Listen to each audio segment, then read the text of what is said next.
To this week's CITP lunch seminar. Today's speaker is Jason Anastasopoulos. Jason is this year's Microsoft Visiting Professor of Information Technology Policy here at CITP, and he is, in his regular life, a professor at the University of Georgia.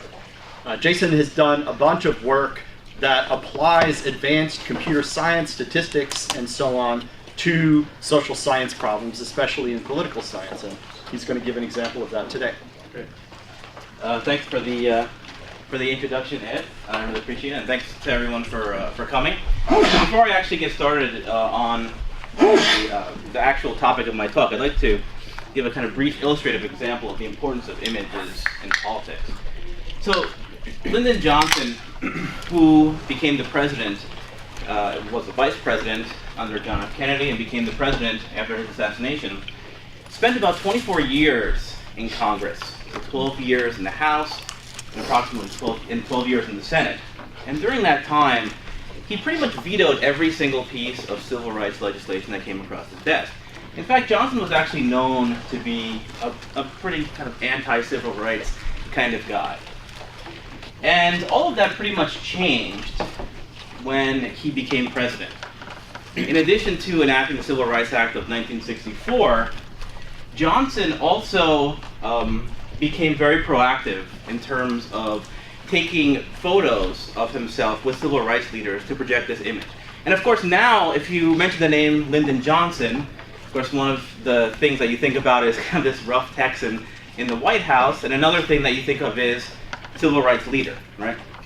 And it was really the images, in addition to the legislation he passed, of course, but it was really the images that actually captured people's imagination and formed the kind of view of Johnson as a civil rights leader. So here we have Johnson in one of many pictures taken with Martin Luther King Jr.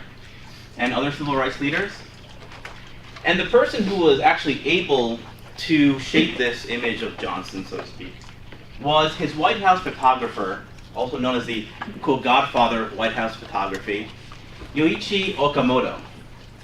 And Okamoto was particularly good at a technique known as juxtaposition. And juxtaposition is actually quite a simple thing in photography, but it kind of creates powerful visual metaphors. Juxtaposition is exactly what it sounds like, which is placing an individual next to an object or another individual in order to associate that individual in people's minds with that particular person or object, right? And so if you look through Johnson's photos, you'll see many pictures of him with civil rights leaders, and so these were also printed in newspapers and magazines, and this became what Johnson was known for, right? So fast forward to the present day, we see juxtapositions in political photos in everyday life all the time. Sometimes, again, they're with objects, sometimes they're with people. This is actually a very common juxtaposition that you'll see, in which the kind of seal is placed, the seal of the president is placed behind the president to make them appear as if they are a saint. So if you're familiar with kind of orthodox iconography, you'll recognize this, right? The meaning that you'll get from this is that, George Bush is a saint, right? And if you look through AP photos, you can actually tell who likes which president by just looking at whether they take these kind of shots and when they publish them, right? So, in addition to these kind of funny things, what you'll find on the Facebook sites of people like Paul Ryan are juxtapositions with objects that make them more appealing to their constituents or that try to project a certain image. So Paul Ryan here is posing with the American flag, and you could actually, if you actually go to his Facebook page, I don't know why you would, but if you go to his Facebook page, you'll see tons and tons of photos of him posing with the American flag, things like military objects and so on and so forth, which try to project a certain image. So these are all juxtaposition and other kind of visual techniques have been studied by photographers and to a large extent, I would say postmodern theorists for a very long time now. But until recently, due to some of the technological advances in deep learning and in computing power, we really haven't had an ability to systematically think about and study images in the political realm and in the social realm, more generally speaking. And as a result of this, we've actually had few studies which actually explore images as a means of political communication. And what I'm going to illustrate here is how some of the kind of modern computational techniques, such as deep learning, and specifically convolutional neural networks, but you can include recurrent neural networks in that kind of bag of techniques as well, are actually bringing the field of political image analysis, within reach. So there are really three goals to this project. The first goal is providing a conceptual framework for analyzing political images. The second is to introduce neural networks and deep learning techniques to the political science community. And the third is to provide two examples of how these techniques can be applied to understand political problems and political research issues, which have been discussed for over 6 decades. So let's start off with the framework for political image analysis, which is the kind of most fundamental part of this project that we're trying to develop, myself and my co-authors. So the questions that we want to answer are, and these are really the questions that you would want to answer when you're developing a framework of any kind, are, first, well, what exactly is a political image, right?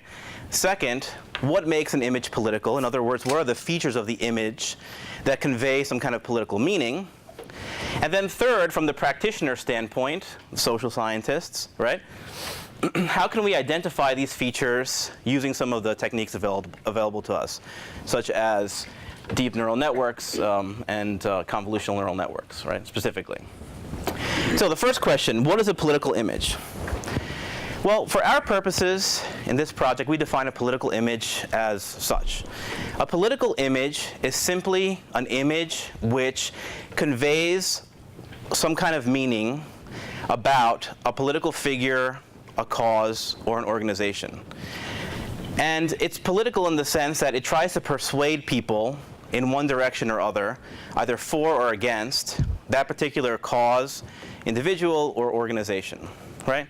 So political images are fundamentally images which are trying to persuade, right? And if we break this down a little bit more, we could think about images as used by political organizations and images as used by individuals. So if we look at the context of political organizations, we'll see that the Facebook pages of these organizations are pretty much filled with images which try to persuade people to join that organization or to support that organization's cause, right? So here we have a picture from the website of the Facebook page of the NRA. And, well, actually, I'll ask you guys, what do you think the purpose of this picture is? What is this picture trying to accomplish as a function of the NRA's mission? Yeah. Get women to appreciate the NRA. Exactly. Right. So images like this will be used to target, no pun intended, and to recruit people to join the organization or to contribute to it. Right. So here we actually have I don't know if you can see it, but this is actually a picture of Nancy Pelosi, the Democratic Congresswoman from California. And her Facebook profile is filled with a lot of similar types of images. On the left, we actually have an image of her standing with constituents at a strike. And on the right, we have an image of her proposing, it's actually, she was actually speaking at an anti-gun rally. And so through these images, she's trying to convey two things, right? With the constituents, she's trying to convey that she is in solidarity with the union members. And for the photo on the right, she's trying to convey her position about how she feels about gun control, right? So if we think about political images more broadly and the types of things that could be identified in them, there are really two of these kinds of things that can represent political meaning. And these, I argue, are objects and people. So physical objects can actually convey policy positions, or other much more abstract political meanings, right? When you see the flag, you don't just see a piece of cloth. Let's say the American flag. You don't just see a piece of cloth which has a bunch of stars and different dyes and colors, right? The American flag stands for a lot of things, many different things to many different types of people. It stands for abstract concepts. It might stand for military power. It might stand for things that people hate or people love about the country, right? And then fundamentally, the flag stands for the nation itself, right? Whatever that, which is essentially just a concept, if you think about it. Now, objects as used by politicians are usually, or may be used, to make political points, right? To convey certain types of political positions about certain issues. So, for example, we have Rick Perry here now, the Secretary of Energy under Donald Trump, conveying a certain message about his opinion about guns, right? If you ask the question, is Rick Perry in favor of gun control, what would your answer be from this image? Probably not, right? Excuse me, pulling like a Marco Rubio moment. Here we have Representative John Lewis, who's from Atlanta. And Representative Lewis is taking, this photo actually has a very important iconic object in the background, which is the Capitol building.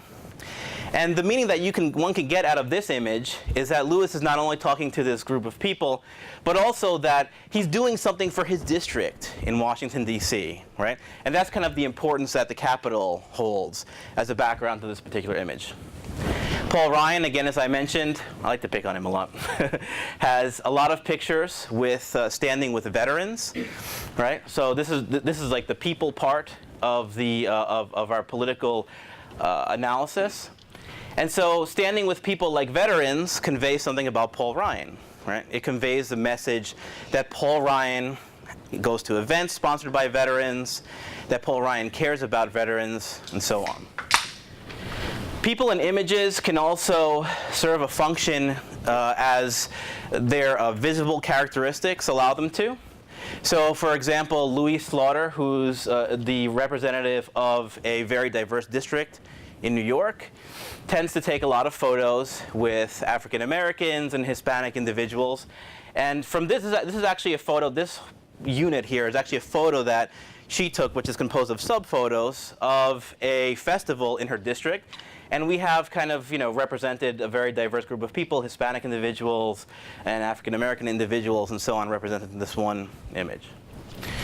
People can also serve not only as a signal about who the politician cares about, they can also serve as a signal about what the politician's political viewpoints are, right? So, for example, this was actually a picture that Chris Christie got excoriated about in the right-wing media. And so this actually was a picture taken after President Obama came to visit New Jersey after Hurricane Sandy. And there are a lot of shots of Chris Christie hugging Obama and embracing him and so on. And what this might signal, if these pictures were pictures which were purposefully taken, let's say by Christie himself, what these might signal is that, well, Chris Christie, okay, he's more right-wing, Obama's more left-wing, but Christie might be able to put politics aside, so to speak, in order to better serve the kind of constituents of his state, the people of his state. Okay, so now that we've identified what a political object, what a political image is, and some of the features of political images, deep neural network techniques which I'm going to discuss, are some of the computational techniques that actually allow us to tap in to identifying those objects and people which are a kind of vital part of political images and which allow us to actually study political images. And so in the study that we had done, we collected a database of 296,460 photos from the Facebook pages of members of the House and Senate, and we analyzed them using these techniques. So I'll talk about this a little bit later. And one of the questions that we wanted to answer was to understand something that Richard Fenno had, some research that Richard Fenno had done. So Fenno was actually very interesting. He'd actually done an ethnography in the 70s, where he followed members of Congress to understand their behavior.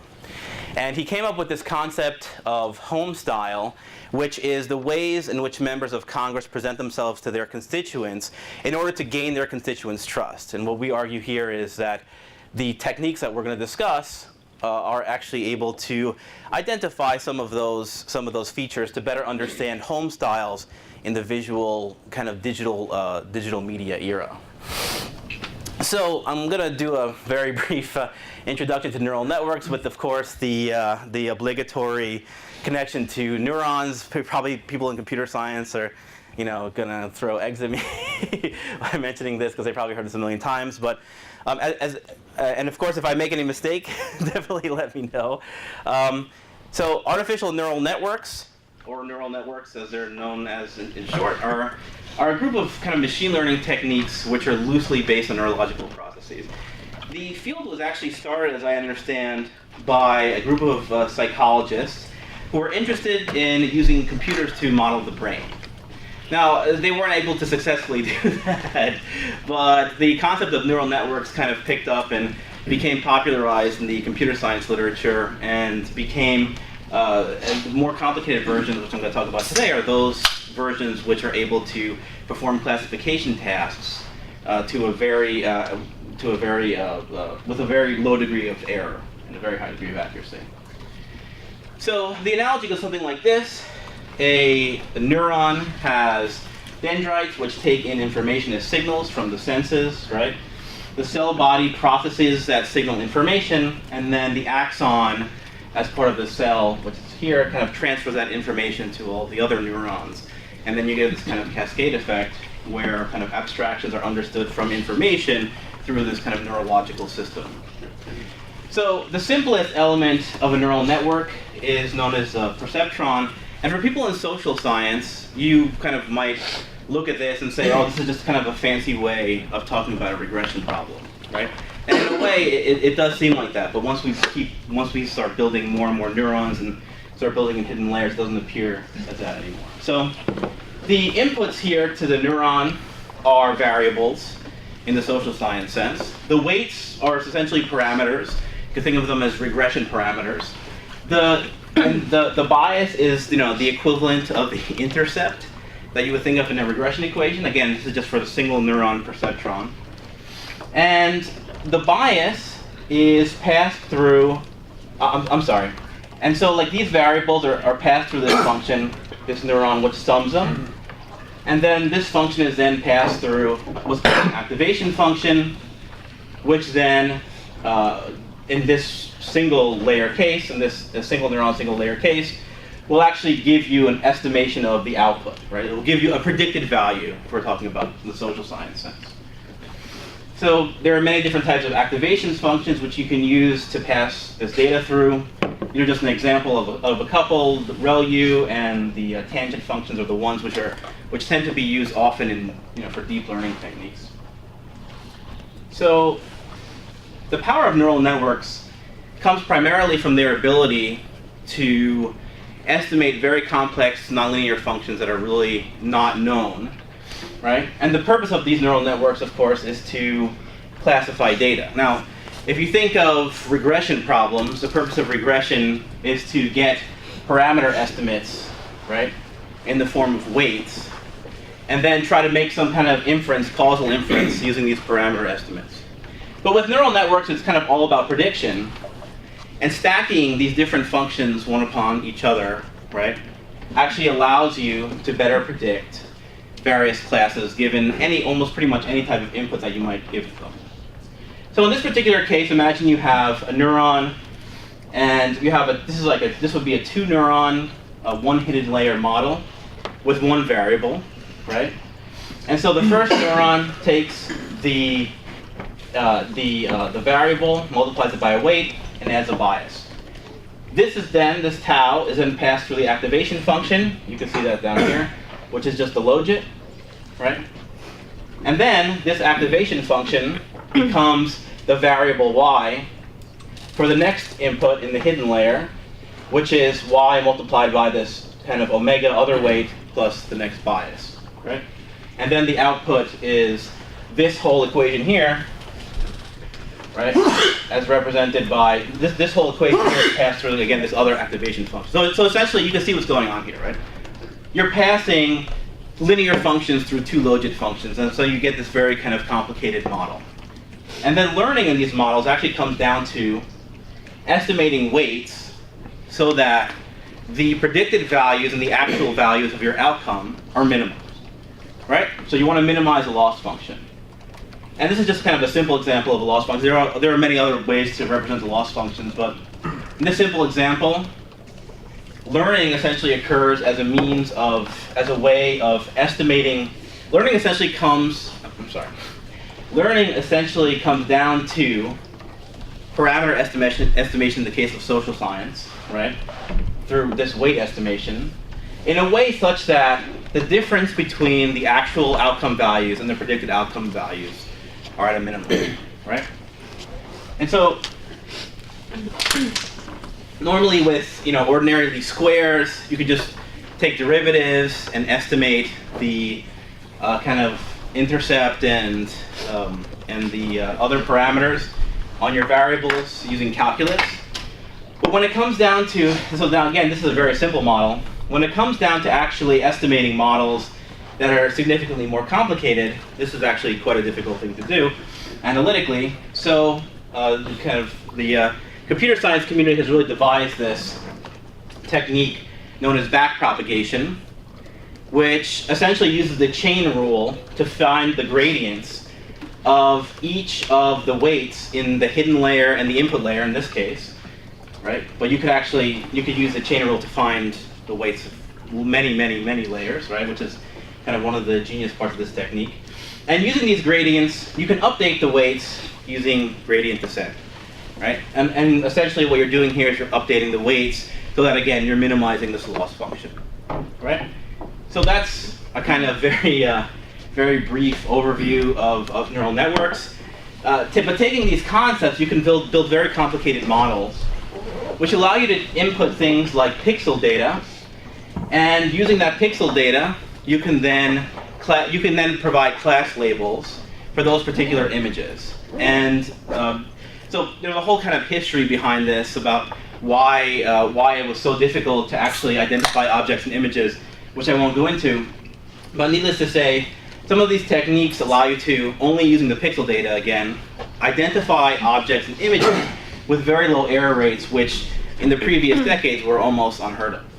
So this is actually called, this is a VGG16 architecture as kind of written in TensorFlow. So there are actually, when it comes to choosing convolutional neural network models, there are actually several that you could choose from. One of the earlier ones is AlexNet. VGGNet is known for classifying images with very low error rates, and some of the newer methods that are available are generative adversarial networks, the ResNet models, which I actually used in this paper. But essentially, all of these, for the most part, especially VGG and ResNet, tend to be used with very high degree of success when it comes to both training models and using pre-trained models to identify the things that you would be interested in identifying within images.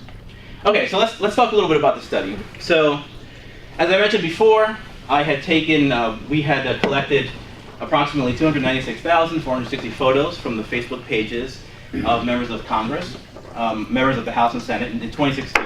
So, these are the photos that they actually post on their websites, right? So when they want to communicate something to their constituents, they're going to post them on Facebook using this, so, right? And so we collected all their images from this year, and what we wanted to study was how members of Congress represent themselves through objects and through people, like through the framework of FENO, right?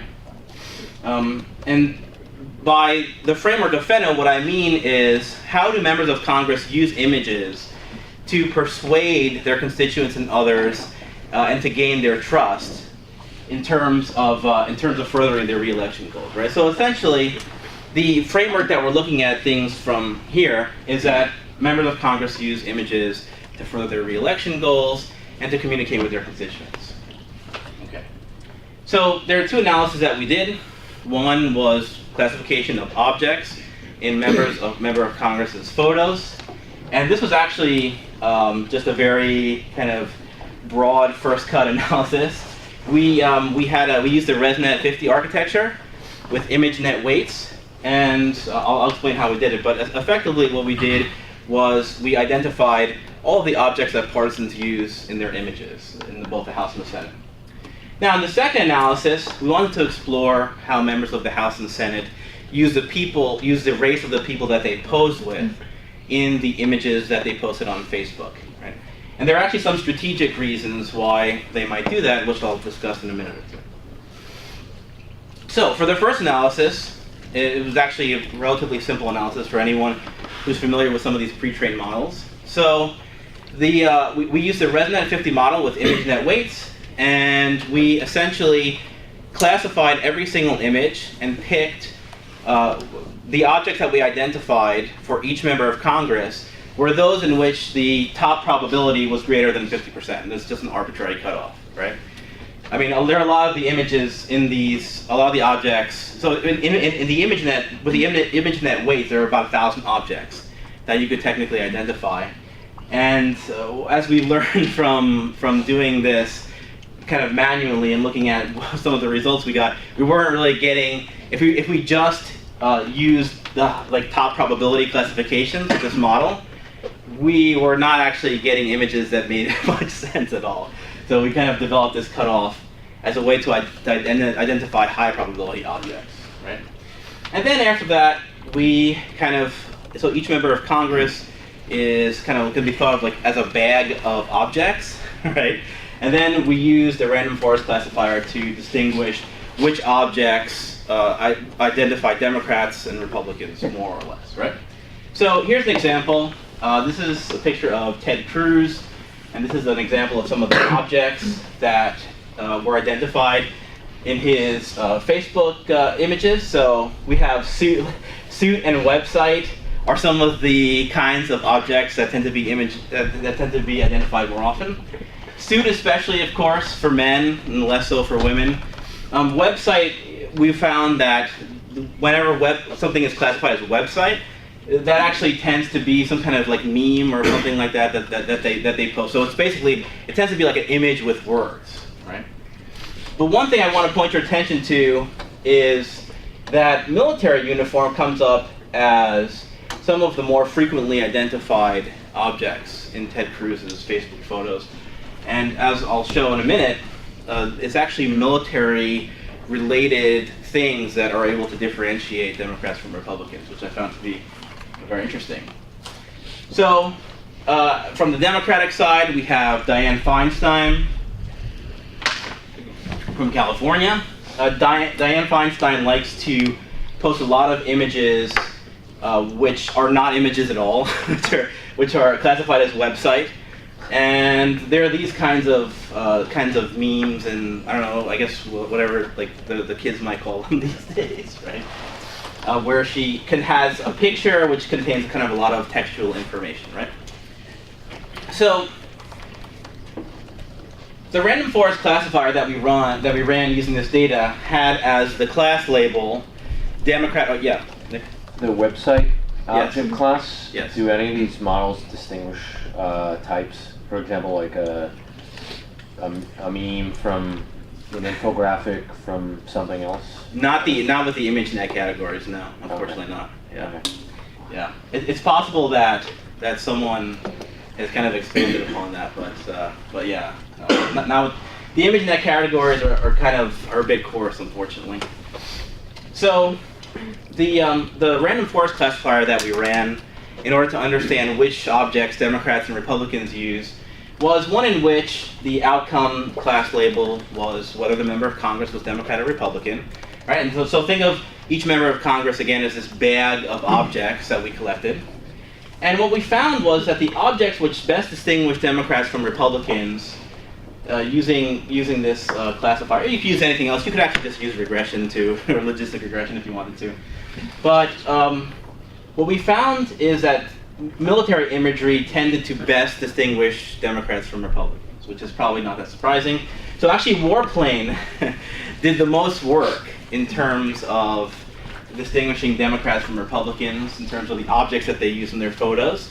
And as did website, which is interesting, but you can see that military uniform is one of those things that is also something that does a very good job of distinguishing Democrats from Republicans, right? So the conclusions from this, again, these are just kind of cursory analyses as we kind of start off in this field, but the political conclusions that we might draw from this is that Republicans may try to represent themselves to their constituents through this military imagery to show their constituents that they care about the military and that they support the military, right? And of course, another conclusion that you can come to, there are many conclusions that you can come to, is that Republicans tend to get elected in districts where the military is an important part of the economy and so on. And so they attend events in which there are there's more kind of military uniforms, individuals who are veterans, and there are also more military objects present. Okay, so now the second analysis that we did, which I think is a little bit more interesting, is an exploration of the race of people that members of Congress pose with. So this actually relates directly to this concept of home style, because in theory, the people that members of Congress pose with might tell their constituents something about which groups they care about, right? So again, as I had mentioned earlier, when Paul Ryan poses with veterans, we believe that veterans will think to themselves, okay, Paul Ryan cares about veterans, Paul Ryan cares about the military, right? When people like Representative Louise Slaughter poses with members of her constituency who are minorities, then the implication might be that Louise Slaughter cares about minorities and minority groups within her district, or she may be trying to increase turnout among minority groups, right? So there are many kind of strategic implications implied by this. Right? So what we explore is whether we explore the race of the people that members of Congress pose with, and how that the race of their of these people relates to their district characteristics, right? Specifically, we explore this question, which we call representation, right? So you can imagine a situation in which, before I talk about that, so to accomplish this, we actually built a race classifier using a semi-supervised learning technique. Did someone have a question there? Okay, sorry. And essentially, what we used was a VGG16 model. The classifier was based originally on data collected by Ginosar et al. And the categories were Black, White, Hispanic, East Indian, and East Asian. Now, they didn't actually perform that well for our Facebook images. So what we had to do is we classified the images from the Facebook profiles that we collected, and then we manually went through the ones which had the highest probability, kind of class probabilities. We incorporated those back into the model, and then we retrained the model and did the same thing several times, so that we actually got a classifier that was better tailored to the Facebook images than what Ginosar et al. Had originally done. So, so let me just skip this. So in terms of performance, our model did quite well. We got approximately 90% accuracy or 10% error rate. That's usually in the computer vision community. I like to talk about error rates for whites. That's probably not that good when you look at the a lot of computer science papers published in terms of which talk about object identification. But for our purposes, we thought it was pretty good. It's good enough for social science, so to speak. For African Americans, we got approximately an 85% accuracy rate, for East Asians 75%, and 65% for Hispanics. So we wanted to stick in our analyses to those groups for which we got better accuracy rates.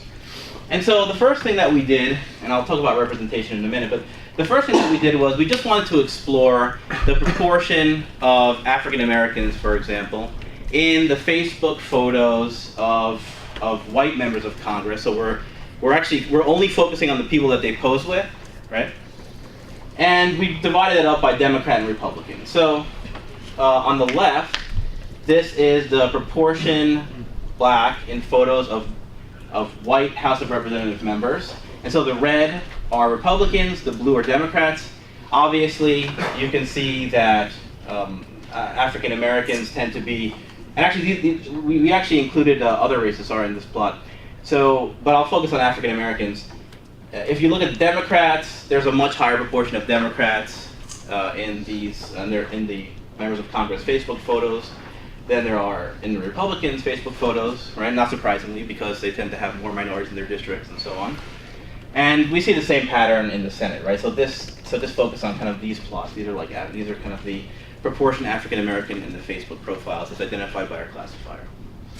But that's not particularly interesting. Again, it's not really surprising that you're going to find a higher proportion of African Americans in the photos of Democrats and Republicans. Yeah. How do those differences relate to your margin of error from your classification error rate? Oh, in terms of the statistical differences? So I don't actually have the t-tests here, but so if this line represents the median, obviously you can't see it, it's 10%. So this is about a 6% difference. So it could just be statistical error, but if you look at the distributions, they're kind of like the Republican distribution looks like it shifts quite a bit lower than the Democratic distribution. Although I have to look back at the kind of statistical tests to identify. I mean, I didn't include them in these slides, but I recall that they were statistically different from my previous knowledge. But that it kind of like we kind of expected to find that, to a certain extent. So what we were really interested in was not necessarily just racial representation in these photos, because again, you would probably expect that there are more African Americans in Democrats' photos for a variety of reasons. But what we were interested in was thinking about how members of Congress strategically use the race of the people that they pose with in their photos. And so, of course, this is something that has not been done before, so we have to think about what strategy means in the context of images. So if you think about posting images randomly, you can imagine if a member of Congress poses, right, with members of their constituency, and they just post these images randomly, and they just pose with individuals randomly. And we went through this whole technique of identifying the race of the people in these images. What would you expect to find? Well, we would argue that you would expect to find that the proportion, let's say African American in the member of Congress's district, would be roughly equivalent to the proportion African American in their Facebook profile photos, right? Is there kind of like down with that? Right? Yeah. I mean, there is a partisan split in racial identity as well. So it's not necessarily the breakup in the district, it's the breakup among the portion of the district that voted for that particular congressman, maybe. Right, but I'm just saying hypothetically. No, that's certainly true. But I'm saying hypothetically, if a member of Congress were just going to go, let's say we have a district here, a congressional district here, and someone randomly went around just taking pictures and posting them on Facebook with people, right? Sure, but that's not a reasonable. It's probably more reasonable to expect he would go around, let's say if he's a Democrat, to Democratic events. And of course. No, that's of course true. That's of course true, and that's something. That's something we should we should certainly think about. But if you just assume this kind of null model, just for an instance, the problem with thinking about it in the case of an individual going around to different events is then that actually requires kind of a whole other analysis of thinking about what are the events that members of Congress go to and so on. Which I do agree with you that you would expect to Democrats, for example, would go to events in which there are, minority constituencies represented or organizations and so on. But think about it this way too. It is their choice to post the photos or not. So they actually have a pretty large group of photos, large collection of photos that they can use to post. So they're really, when they're posting, it's not just taking the pictures, they're also kind of shaping their own image through posting them as well from this larger collection. So, for example, if a Democratic member of Congress wanted to make sure that their photos had 50% African American and 50% white, they can probably do that given the large amount of photos they have to choose from, that based in large part too on the events that they've gone to. So what we want to explore here, to kind of get to the point, is assuming that there's like this random model, right? we wouldn't expect, if there was no strategic kind of posting, as I would call it, we would not necessarily expect that the proportion African American in a member of Congress's district would be much different from the proportion African American in the photos the Facebook photos that they take, right? On the other hand, so we call that representation, right? So if a member of Congress if a member of Congress has the proportion African American roughly equivalent in their photos to the proportion African American in their district, then their district is represented, right, in their photos. That the African Americans are represented in their photos. Now, another phenomenon that you might observe is what I call overrepresentation. Overrepresentation is the case in which the proportion African American in the district is less than the proportion African American in the photos. So overrepresentation might lend some evidence of strategic catering to groups like African Americans if members of Congress sought to demonstrate that they care about that particular group and they want that group to turn out in the next election. Again, a lot of this stuff is just speculative because I don't actually have empirical proof for this, but it's primarily speculation. Now, the third possibility is you have underrepresentation. Underrepresentation is where, obviously, the proportion minority in the Facebook photos is significantly less than the proportion minority in the district. In this case, there might be a few reasons for that. One could be that members of Congress either don't attend some of the events in which there are more minorities, or they just simply don't care about them as a constituency, right? Because you can't imagine really a situation in which a member of Congress would care about a constituency from a certain group, yet would not at all take pictures or post pictures of them on their kind of Facebook profiles. Right? So here we just explore, using a race classifier, we explore the distribution. So this is the darker curve is the distribution for Republicans, and the lighter curve is the distribution for Democrats. And this distribution is simply the difference between the proportion black in Facebook photos, right, and the Facebook photos of these members of Congress, and the proportion black in their districts, right? So in other words, if the distribution was centered around 0, that would mean that members of Congress in both parties roughly post about as much of a proportion of African Americans in their photos as they do in their districts, right? If the distribution is shifted in one direction or the other, that would indicate overrepresentation or underrepresentation in theory. So if you look at the distribution of Democrats, what you can see is, perhaps not surprising, again, and one thing I wanted to clarify, these are actually only white Democrats, so yeah. Did you weight it all by the number of posts per representative? If you No. have like 2 posts, then the percentage, that representation number could be skewed one way or the other. Yeah, that would certainly affect the variance, right? But not the point estimates, right? But the amount of posts with images were roughly equal. We kind of what we did was we actually subsampled, right? So that we ensured that we were identifying faces in roughly, if I remember correctly, 200 photos with faces for each member of Congress, right? So in other words, do you see what I'm saying? So it's roughly the same number. You got an equal number of samples per representative, per member. Like what happens when there's one representative that has like 2 Twitter posts that have people in them? What do you do for that representative?